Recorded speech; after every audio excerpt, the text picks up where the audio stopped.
15 अगस्त 1947 को देश का पहला स्वतंत्रता दिवस मनाया गया। उस शाम दिल्ली के प्रिंसेस पार्क में ब्रिटिश झंडे को उतारकर भारतीय तिरंगा फहराया जाना था। जहां 30,000 लोगों के इकट्ठा होने का अनुमान था, वहां 5 लाख लोगों का जनसैलाब उमड़ पड़ा। भीड़ इतनी ज्यादा थी कि खुद जवाहरलाल नेहरू और लॉर्ड माउंटबेटन को मंच तक पहुंचने में दिक्कत हुई। पंडित नेहरू को लोगों के कंधों पर चढ़कर मंच तक पहुंचना पड़ा। लॉर्ड माउंटबेटन तो अपनी बग्गी से बाहर ही नहीं निकल पाए। उनकी बेटी पामेला ने बताया कि जब वो वहां पहुंची तो नेहरू ने चिल्लाकर उनसे कहा कि वो लोगों के सिर और कंधों पर पैर रखकर मंच पर आ जाएं, वे बुरा नहीं मानेंगे। पामेला ने कहा कि उन्होंने ऊंची एड़ी वाली सैंडल पहनी है जो लोगों को चुभ सकती है। तब नेहरू ने फिर कहा, सैंडल को हाथ में लो और आगे बढ़ो। नेहरू को देखकर पामेला ने भी अपनी सैंडल उतार ली और लोगों के सिरों पर कालीन की तरह पैर रखते हुए मंच तक पहुंची, जहां वह सरदार वल्लभ भाई पटेल की बेटी मनीबेन पटेल के साथ खड़ी हो गईं। उधर माउंटबेटन की बग्गी भीड़ में बुरी तरह फंस चुकी थी। वो उसमें से उतरने की सोच भी नहीं सकते थे।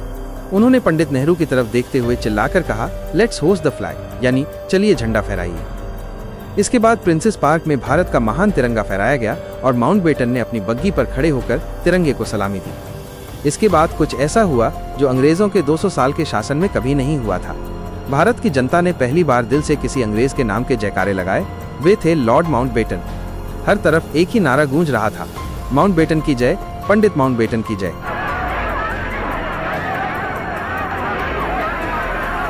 उस दिन माउंटबेटन को वो सौभाग्य प्राप्त हुआ जो किसी अंग्रेज को नहीं मिला था और उनकी आंखें खुशी से भर आईं। उस समय देश के करोड़ों देशवासियों ने आजादी का जश्न इतने बड़े स्तर पर मनाया कि जय हिंद, जय भारत और भारत माता की जय के नारों की गूंज पूरी दुनिया के कोने कोने तक पहुंच गई। आजादी की घोषणा और आधी रात का समारोह। द्वितीय विश्व युद्ध में भले ही प्राइम मिनिस्टर विंस्टन चर्चिल ने ब्रिटेन को जीत दिलाई, लेकिन इस जंग से ब्रिटिश की कमर टूट गई थी। भारत में आजादी के आंदोलन की रफ्तार बहुत तेज हो गई थी। नेताजी सुभाष चंद्र बोस की आजाद हिंद फौज और महात्मा गांधी के नेतृत्व में स्वतंत्रता आंदोलन अपने चरम पर था। ये देखते हुए ब्रिटिश शासक समझ गए थे कि अगर वे अब भारत को आजादी नहीं देंगे तो भारत उन्हें बेइज्जत करके देश से बाहर फेंक देगा। नए प्राइम मिनिस्टर रिचर्ड एटली ने 20 फरवरी 1947 को ब्रिटेन की हाउस ऑफ कॉमन्स में घोषणा की कि वे 30 जून 1948 तक भारत को पूरी तरह से आजाद कर देंगे। भारत को आजाद करने की जिम्मेदारी आखिरी वायसराय लुईस माउंटबेटन को दी गई थी, लेकिन देश की स्थिति नियंत्रण से बाहर होने लगी थी। स्वतंत्रता सेनानी लगातार संघर्ष कर रहे थे और अंग्रेजों के फूट डालो और राज करो की नीति की वजह से देश के कई इलाकों में दंगे भड़क उठे थे। तब ब्रिटिश इंडिया के आखिरी गवर्नर जनरल सी राजगोपालाचारी ने माउंटबेटन को समझाया कि अगर वे 30 जून 1948 तक इंतजार करेंगे तो उनके पास वापस करने के लिए कोई सत्ता ही नहीं बचेगी। ये बात उनके दिमाग में बैठ गई और लॉर्ड माउंटबेटन ने भारत को जल्द से जल्द आजाद करने का फैसला लिया। उन्होंने 3 जून 1947 को ऐलान कर दिया कि 15 अगस्त 1947 को भारत को आज़ादी दी जाएगी और भारत और पाकिस्तान नाम के 2 देश बनेंगे। आज़ादी के दिन को 15 अगस्त चुना गया, पर समारोह 14 अगस्त की आधी रात को शुरू किया गया। इसका कारण था कि भारत के ज्योतिषियों के मुताबिक 15 अगस्त शुभ दिन नहीं था। सितारों की स्थिति 14 अगस्त को 15 अगस्त की तुलना में ज्यादा बेहतर थी, इसलिए 14 अगस्त 1947 की ठीक आधी रात को भारत को आजाद करने का फैसला लिया गया। स्वतंत्रता की आधी रात। वायसराय लॉर्ड माउंटबेटन ने यह प्रस्ताव स्वीकार किया और 14 अगस्त की रात 11 बजे संसद भवन के सेंट्रल हॉल में स्वतंत्रता दिवस समारोह आयोजित किया गया। इसकी शुरुआत सुचेता कृपलानी ने की। पहले इकबाल का गीत सारे जहां से अच्छा और फिर बंकिम चंद्र चटर्जी का वंदे मातरम गाया गया।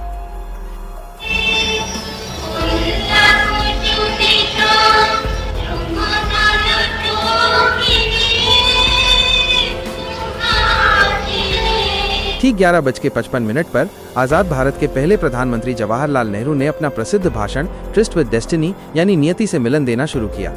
उन्होंने कहा, बहुत साल पहले हमने अपनी नियति से बड़ा किया था और अब वो समय आ गया है जब हम अपनी प्रतिज्ञा को पूरा करेंगे। आधी रात के समय जब दुनिया सो रही होगी, भारत जीवन और स्वतंत्रता के लिए जागेगा।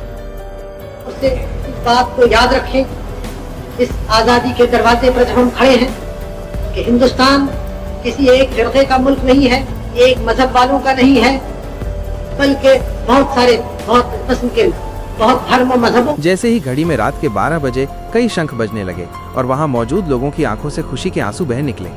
महात्मा गांधी और सुभाष चंद्र बोस की जय के नारों से सेंट्रल हॉल गूंज उठा। राष्ट्रपति सुभाष चंद्र बोस का 51 बैलों का रथ चंद्रबाबू की। इसके बाद आजादी के लिए शहीद हुए स्वतंत्रता सेनानियों के लिए 2 मिनट का मौन भी रखा गया। आजादी के शहीदों यानी आजादी की जंग में जान कुर्बान करने वाले बहादुरों की याद में 2 मिनट की खामोशी। नेहरू जब संसद भवन से बाहर निकले तो हजारों लोग उन्हें घेर लेना चाहते थे। वरिष्ठ पत्रकार सुखवंत सिंह ने बताया, हम सब रो रहे थे। आसपास में अनजान लोग भी खुशी से एक दूसरे को गले लगा रहे थे। कुछ समय बाद जवाहरलाल नेहरू और राजेंद्र प्रसाद ने माउंटबेटन को औपचारिक रूप से भारत का जनरल गवर्नर बनने का न्योता दिया, जिसे उन्होंने स्वीकार कर लिया। इसके बाद नेहरू ने उन्हें एक लिफाफा दिया जिसमें मंत्रियों के नाम थे जिन्हें अगले दिन शपथ दिलाई जानी थी। बाद में जब माउंटबेटन ने वो लिफाफा खोला तो वो खाली था। नेहरू आज़ादी के दिन इतने खुश थे कि वो मंत्रियों के नाम वाला कागज रखना भूल गए थे। पूरे देश में जश्न। उस रात दिल्ली की सड़कों पर लोग खुशी से चिल्ला रहे थे। हिंदू, मुसलमान और सिख सभी मिलकर आज़ादी का जश्न मना रहे थे। ये नज़ारा सिर्फ दिल्ली तक ही सीमित नहीं था। मुंबई में शहर के मेयर ने ताज होटल में रात्रि भोज का आयोजन किया। बनारस में एक मुसलमान ने राष्ट्रीय झंडा फहराया। शिलांग में गवर्नर की अध्यक्षता में 4 नौजवानों, हिंदू मुसलमान लड़के लड़कियां ने राष्ट्रीय झंडा फहराया। 15 अगस्त की सुबह 8:30 बजे माउंटबेटन ने जवाहरलाल नेहरू को स्वतंत्र भारत के प्रथम प्रधानमंत्री के रूप में शपथ दिलाई। हमारे सब प्रधानों के सामने फेडरल कोर्ट के चीफ जस्टिस न्यायमूर्ति श्री हरिलाल कन्या के हाथों देश सेवा की शपथ लेते हैं। इसी तरह गवर्नर जनरल के हाथों अपनी नई हुकूमत के मुख्य प्रधान पंडित नेहरू और दूसरे प्रधान देश सेवा की शपथ ले रहे हैं। बाहर खड़े हुए लोगों का जोश खरोश बढ़ रहा है। इस इंतजार में बेताब हैं कि कब नेताओं के दर्शन हों। आप हैं स्वतंत्र भारत के पहले प्रधान। आज 78 साल बीत चुके हैं और हम हर साल 15 अगस्त को आज़ाद भारत का जश्न मनाते हैं। आज हम आज़ाद भारत में सांस ले रहे हैं। ये उन लाखों कुर्बानियों का नतीजा है जिन्हें हम कभी भूल नहीं सकते। हर 15 अगस्त हमें याद दिलाता है कि आज़ादी कितनी अनमोल है। दोस्तों, अगर आपको ये वीडियो अच्छा लगा हो तो इसे लाइक करें और चैनल को सब्सक्राइब करें। मिलते हैं अगले वीडियो में, तब तक के लिए जय हिंद।